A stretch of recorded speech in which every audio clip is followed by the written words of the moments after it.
بسم اللہ الرحمن الرحیم۔ السلام علیکم۔ وہ کمرے کے قریب سے گزری تو اپنا نام سن کر چونک گئی۔ وہ اس کی غیر موجودگی سے بے خبر زور و شور سے کسی سے فون پر اس کے بارے میں باتیں کر رہی تھی۔ اتفاقیہ تھا اس وقت لائٹ گئی ہوئی تھی، اس وجہ سے ان کی زبان سے نکلا ہوا ایک ایک لفظ اسے صاف اور واضح سنائی دے رہا تھا۔ اس کی طبیعت ٹھیک نہیں تھی۔ وہ آفس نہیں گئی تھی، اسی لیے صبح کی نماز پڑھ کر دوبارہ لیٹ گئی۔ دونوں بچے اسکول اور شوہر آفس جا چکے تھے۔ Drawing room, lounge, kitchen, 2 bed room نیچے جبکہ 3 بیڈ روم اور ایک لاؤنج اوپر تھا، اور وہ دونوں بیٹے اوپر رہتے تھے۔ ساس کا بیڈ روم اور ایک گیسٹ روم نیچے تھا۔ وہ 10 بجے تک بستر پر لیٹی رہی۔ لائٹ جانے کے بعد اٹھ کر نیچے آئی تو اس کی ساس اپنی بیٹی سے باتیں کر رہی تھی۔ عام طور پر اس وقت ان کی بیٹی کا فون آتا تھا۔ ہاں بھائی، تمہیں کیا بتاؤں، یہاں تو عجب عجب تماشے دیکھنے کو ملتے ہیں۔ وہ بے غیرت تو صبح آفس چلی جاتی ہے اور شام کو گھر آتی ہے۔ میں صبح سے شام تک دیواریں تکتی رہتی ہوں۔ آئے دن اس کی بہنیں اپنے میاں اور بچوں کے ساتھ آتی ہیں، خوب ہنسی مذاق ہوتے ہیں۔ ہاں ویسے تو بڑی شروع کی پابند ہے، گھر میں بھی دوپٹہ سر پر نہیں رکھ سکتی، میلادوں میں بھی بڑے درس دیتی ہے، اور گھر میں بہنوئیوں کے ساتھ خوب ہنسی مذاق ہوتے ہیں۔ یہی حال بیٹی کا ہے۔ اس بے حیا کو مجھ سے بات کرنے کی فرصت نہیں، اور خالہ کے بیٹوں سے خوب باتیں کرتی ہے۔ نہ جانے انگریزی میں کیا کیا باتیں ہوتی ہیں۔ بس اللہ رحم کرے، مجھے تو دونوں ماں اور بیٹی کے لچھن صحیح نظر نہیں آ رہے۔ بیٹی ویسی ہی ہوگی جیسی ماں ہے۔ ہاں ہاں، تم ٹھیک کہہ رہی ہو۔ ماں کو کیا کہوں، ظاہر ہے وہی ہوگی جو دنیا ایسی عورتوں کو کہتی ہے۔ ایاز کا کیا ذکر کروں، اس کی آنکھوں کا تو پانی بالکل ہی مر گیا ہے۔ نہ جانے وہ تو بیوی کا بے دام غلام بن کر رہ گیا ہے۔ میرے بچے پر کیا جادو کیا ہے، میرا بچہ میری کوئی بات ہی نہیں سنتا۔ مجھے تو لگتا ہے اسے الو کا گوشت کھلایا ہے یا کچھ پڑھ کر پھونک دیا ہے۔ کم بخت، ہر وقت تو وظیفے پڑھتی رہتی ہے۔ وہ بس اتنا ہی سن سکیں۔ اسے ایسے لگا اس کے جسم کا سارا خون اس کی کنپٹیوں میں جم گیا۔ اس کے دماغ میں ایک انگارے دہکنے لگے۔ یہ اس کی ساس اس کے بارے میں گل افشانیاں کر رہی تھی۔ اس کی آنکھوں سے آنسو بہنے لگے۔ کیا میں ایسی ہوں؟ کیا لوگ میرے بارے میں ایسی رائے رکھتے ہیں؟ اپنے بارے میں یہ سب سننا کس قدر تکلیف دیتا ہے۔ اسے لگا جیسے کسی نے اس کے دل کو آرے سے چیر دیا ہو۔ وہ جس نے ہوش سنبھالنے کے بعد کبھی نماز قضا نہیں کی، جو میلادوں میں درس دیتی تھی، آفس جاتی تو مکمل پردے میں جاتی تھی، اور اس کے گھر میں اس کے بہن بھائیوں اور رشتہ داروں کے سوا کوئی اور آتا ہی نہیں تھا۔ آفس میں سب اس کا بے حد احترام کرتے تھے، اور اب جب اس کے بچے جوانی کی دہلیز کو چھو رہے تھے تو اس کی ساس اس کے بارے میں ایسی باتیں کر رہی تھی۔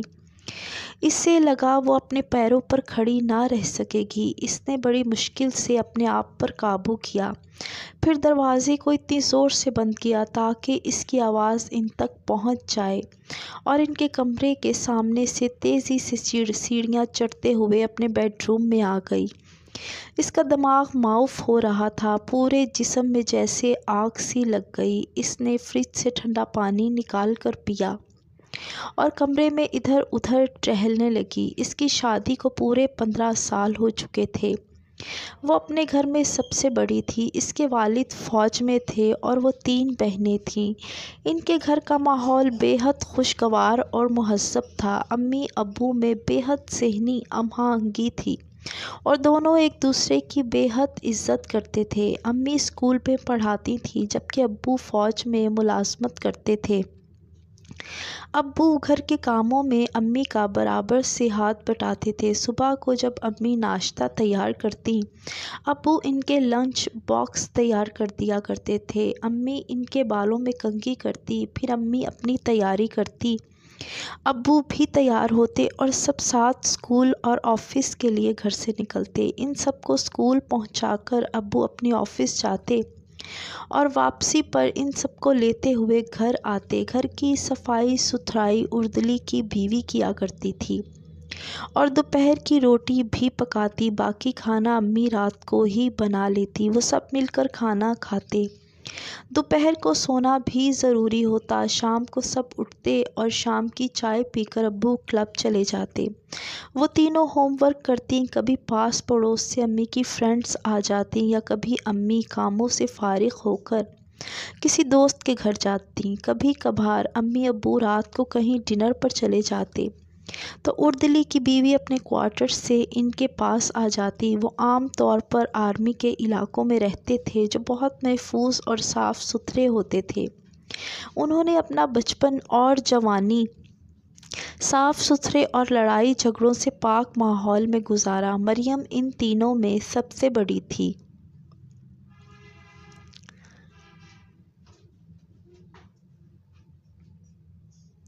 بے حد خوبصورت اور ذہین، اس کی آواز بہت سریلی تھی۔ وہ میلادوں میں نعتیں پڑھتی اور درس بھی دیتی تھی۔ BSc کرتے ہی اس کے کئی رشتے آئے، لیکن میجر سجاد اور ان کی بیگم نے کوئی فیصلہ نہیں کیا۔ ان کا مسئلہ یہ تھا کہ خاندان میں اس کے جوڑ کا کوئی لڑکا نہیں تھا۔ وہ دونوں اپنے گھروں میں سب سے بڑے تھے، لہٰذا بہن بھائی کے جتنے لڑکے تھے وہ سب مریم سے عمر میں چھوٹے تھے۔ غیروں میں بیٹی دیتے ہوئے امی کا دل بہت ڈرتا تھا، لیکن اس کے سوا کوئی چارہ نہیں تھا۔ وہ دونوں جب بھی اس موضوع پر بات کرتے، میجر سجاد اپنی بیگم کو یہی سمجھاتے، کبھی کبھار غیر لوگ بھی اپنوں سے بڑھ کر اچھے ثابت ہوتے ہیں۔ پھر وہ ان کو بے شمار مثالیں دیتے۔ بیگم سجاد اس لیے بھی زیادہ گھبراتیں کہ ان کی اور ان کے سارے بہن بھائیوں کی شادیاں خاندان میں ہی ہوئی تھیں۔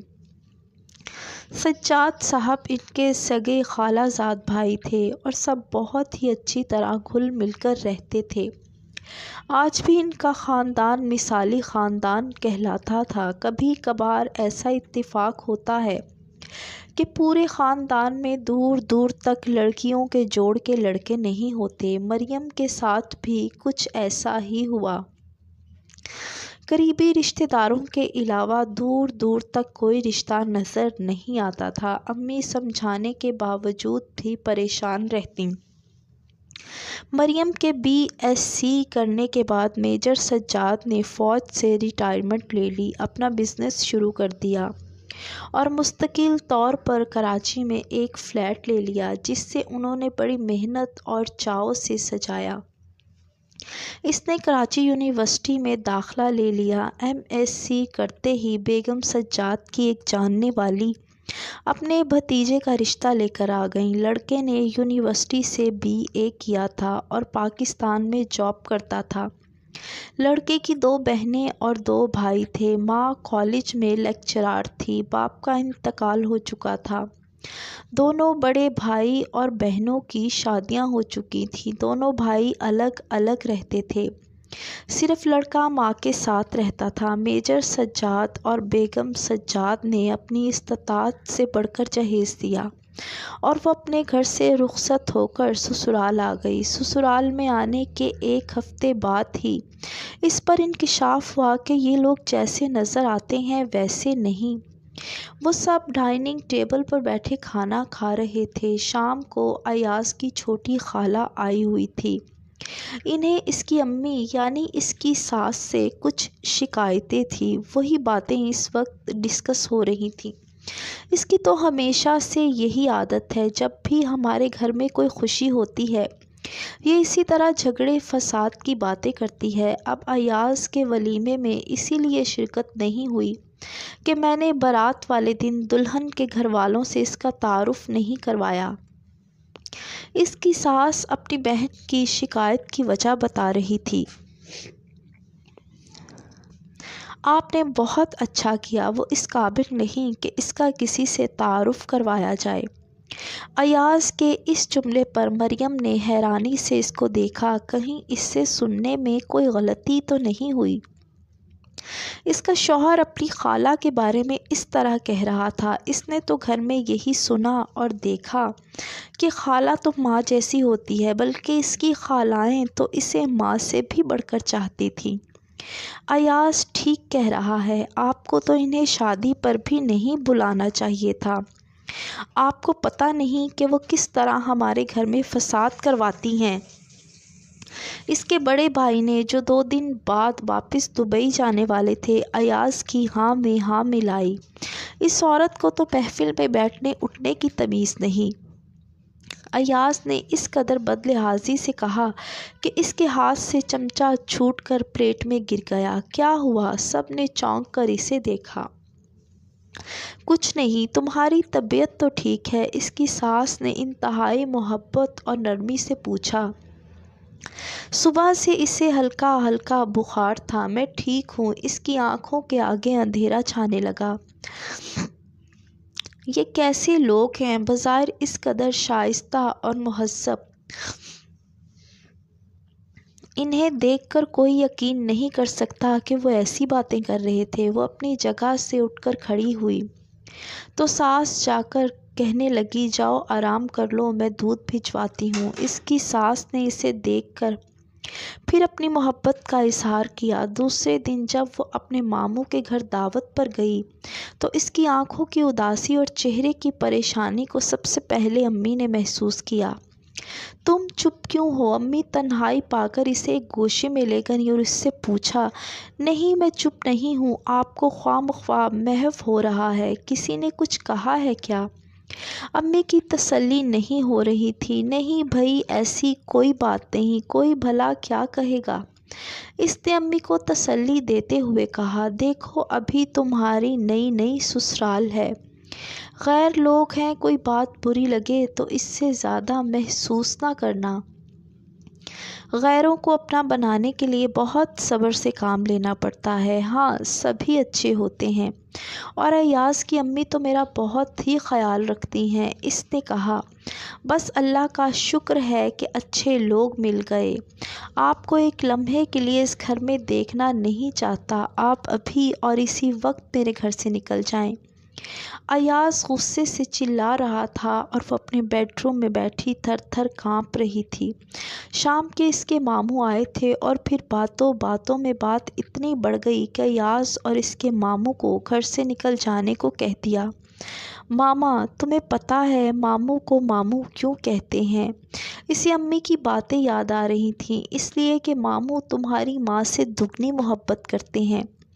امی صحیح کہہ رہی تھی۔ وہ لوگ چھٹیوں میں جب نانی کے گھر جاتے تو ان کے دونوں ماموں ہر وقت ان کی ناز برداریوں میں لگے رہتے۔ نانی کے گھر میں تو ان کے قریب ایک ہی شخص ہوتے۔ اس نے اپنے گھر میں کسی مرد کو تیز آواز سے بات کرتے نہیں سنا تھا۔ ابو فوج میں ہونے کے باوجود بے حد صاف تھے، بلکہ اب وہ اپنی بہنوں سے آپ جناب سے بات کرتے۔ الیاس کے چیخنے چلانے پر اس کے ماموں بھی چلانے لگے اور پھر گالیاں دیتے ہوئے گھر سے چلے گئے۔ تھوڑی دیر بعد گھر کا ماحول معمول پر آ گیا۔ اس کی ساس پہلے کی طرح باتوں میں مصروف ہو گئی۔ شام کو وہ اپنے میکے جا رہی تھی تو اس نے پوچھا، ماموں جان آپ کی امی کے سگے بھائی ہیں؟ ہاں، مگر تم کیوں پوچھ رہی ہو؟